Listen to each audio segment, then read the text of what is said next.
Chap tales. Don't you wanna hear some chap tales? Hello and welcome to another Chap Tales. Okay, for this episode I just thought of a little story, little short one for you. It's just about, I once upon a time had a pet ferret. Great things they are, ferrets. Do you know what I mean? Like, you get everyone's with their rabbits and their guinea pigs, but I had a ferret of that. His name was Freddie, and he was a top little animal, but he was a bit of a naughty one. So one day he lived in a rabbit hutch in my patio of where I lived, and he used to just be a little nutter, jumping in and out of my mum's plants, digging things up. He was a wicked little animal. But anyway, we had the next door neighbour like bang next to us, and there's a gate that goes between the two patios. And what we used to do was we used to build up bricks around the holes, like at the bottom and that, so he couldn't ever get through. But I think like the day before or something, we was like, I was helping my mum rearrange her patio a bit, and we was doing a bit of work out there, and that's how these bricks were removed, and we forgot to put them back. So I'm out on the patio with the ferret or whatever, and then I'm like, right, I'm going to get a drink. I'll be back in a minute. Not that he can speak English and that, but yeah. So anyway, when he got a drink, anyway, went back out there. He's gone. The ferret is gone, and I'm like, oh my God.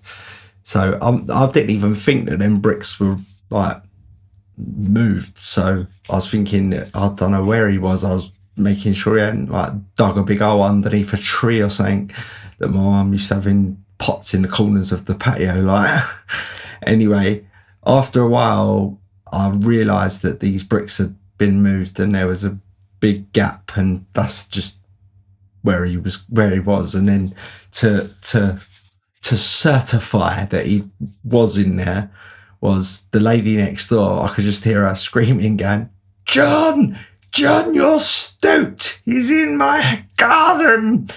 And I was like, oh, sorry, Margaret. I was shouting over the wall and all that. Sorry.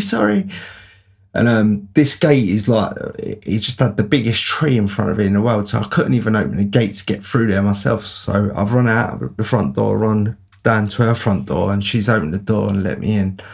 And she's got her front room door shut, because obviously that was the room that leads onto the patio. So I don't know what was going on, but she was like, he's in there. She's got like some big broom in her hand about to beat him up or whatever. I was like, all right, calm down, don't worry, I'll get him out, and any mess he's made, I'll clear it up, all right, everything's sweet, don't worry.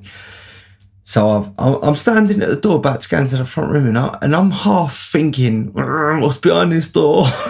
You know what I mean? It's like half putting the frighteners up me. But I opened the door and I went in and I shut it behind me, so she was still out in the hallway or whatever.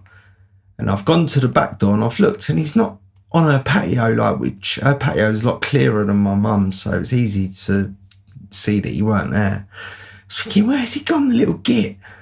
And then I turned around because I was going to go back and say to her, I don't know where he is. But as I turned around, I could see him. He's sitting on her sofa, yeah, and then she must have had like a little bowl of nuts or something next to her, like chewing them while she's watching the telly or whatever. He's sitting there and he's got one of these nuts in his mouth, yeah, and he's just looking at me like a little git.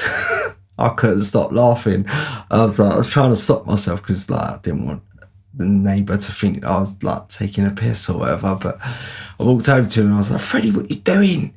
And it's funny because he was a top little pet, like, and I just went to him, come on, and he's like jumped up, grabbed hold of me. I put my arm around him. I've opened her front room door and took him out, ran the other way to my house. And as we were going past, she's standing there with her broom in her hands. I was thinking, I'm going to get battered in a minute. And I just apologised as much as I could, got him back into my house. We built the bricks back up so the hole was gone. And then I just let him back into the patio to do whatever he was doing. It was quite funny. It shouldn't have been, but it was. But yeah, the ferret was unharmed. He could have got a right whack, but luckily enough, he was all right. Yeah, so that was a short little sweet one for you. Okay, sweet, nice one. Speak soon, yeah. Chat tales. Don't you wanna hear some chat tales?